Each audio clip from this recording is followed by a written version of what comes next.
Hey guys, hey, it's been a little while. We talked last summer. Just want to check in with you and find out how's everything going. Things are going great, actually. We've got a lot going on, Kevin, and it's good to catch up as always. We've got a number of things in the hopper. Water on Demand is continuing to progress towards a NASDAQ listing. Ken, you want to give us a quick update on that? Yeah, great to see you again, Kevin. You bet. We keep forgetting summer was like a month ago. So, right, it's Not already, too yeah. long. But so we've handled all of the internal structures necessary to bring water on demand to the NASDAQ. You built the company from within. But we think that one of the most vital components, we have all these acquisitions that we're talking about, building an entire network of water treatment technology companies, manufacturing, internalizing our supply chain, right? So in other words, we're actually going out, folks that have been supplying us, we have relationships with forever, we want to acquire them. We want to make them part of this, this powerhouse that can 15x the profitability of what was traditionally low margin, slow growth water companies, right? Right. So those acquisitions are proceeding at a really rapid pace, and we'll have more reports on those soon. I just got one from Bill Charneski. Now we have to bring in a powerhouse C-level executive team.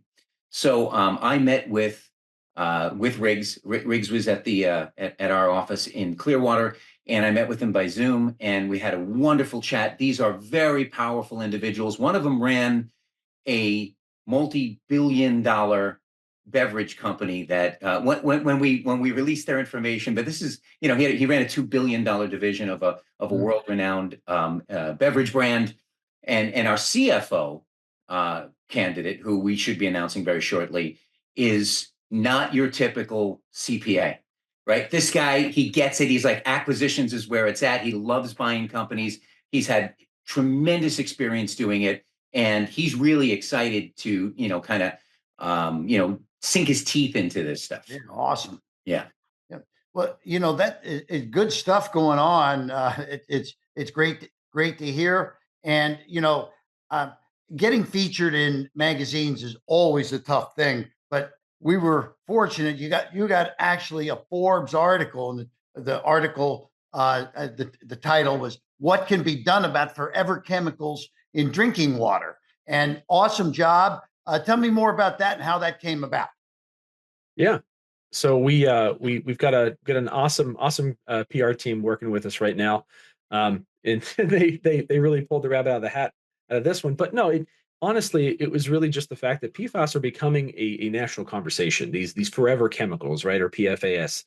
And so many people, again, if we talked about this, every time I talk, I feel like we say these things, right? Not enough people know about water, not enough people care about water, but this is one thing that seems to be catching on. This is the one thing that people are starting to kind of, inch into. And as we were talking before we started recording here, right? It's like similar to Teflon in cookware, right? People are moving away from Teflon, right? People are trying to get away from all of these types of chemicals, and they're leaching into the water from different agriculture manufacturing processes, and they can do some real harm to your body. They can mess with thyroids, they can mess with your hormones, they can mess with a lot of things. They're starting to link them to various long-term illnesses, and potentially even things that are more birth related, right? And more kind of birth related defects. So it's a serious issue, and it contaminates up to about 50% of the water.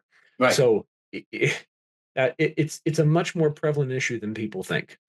25 years ago, if I told you that, Kevin, because AJ was just a child back then. So if you and I had a conversation 25 years ago, and I said everyone was going to pay $2 and walk around with a water bottle, we'd be like, that's insane, right? Right. People Yeah. do not, we're now at a place where people like, I'm not drinking tap water. They don't trust it. Oh, Right. So yeah. PFAS we're finding out, look, we're finding about all these, what they call environmental toxins, right? There's a epidemic of low testosterone among American men. Now that has a lot to do with food additives and stuff, but PFAS and contaminations in water play a very big role.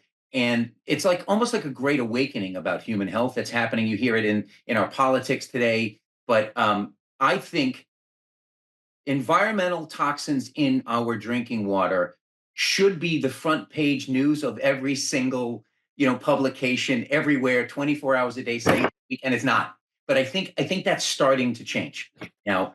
But Fortunately for us, we have the solution to help tackle this problem, and making it available, making it affordable, making it immediately accessible through our water on demand project is really how we globalize this, and that can change everything. And so you asked how it came about. That's ultimately, why it is that we're really starting to get out there and people are starting to understand that we have the solution, and they invited Riggs on to come and talk more about that. Yeah, that's fantastic. And in fact, Riggs couldn't be here today. He's got some activities to take care of, but they quoted him, Rick, and here's the quote.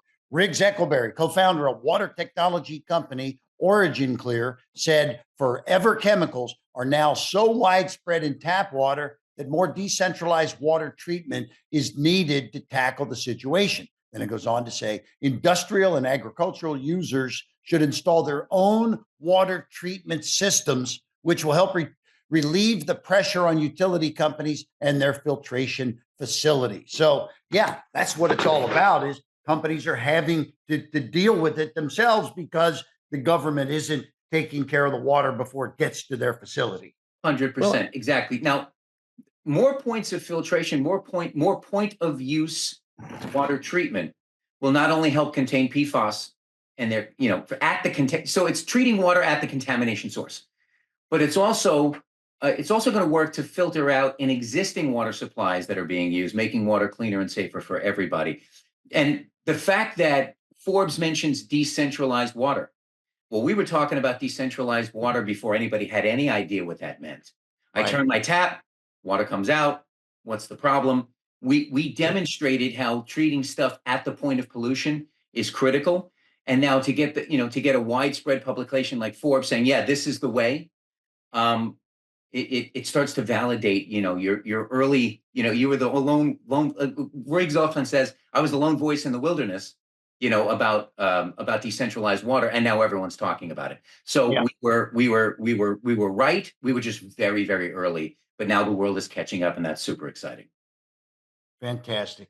All right, guys. Well, listen, I want to thank you both, AJ and Ken, for the work you're doing and for another stellar update. Let's keep plugging. Hey, thanks for stopping by, Kevin. I'm going to be down in Florida next month. Maybe I'll come by and visit. See you then. Take care. Take it easy. Sounds good. Thanks, guys.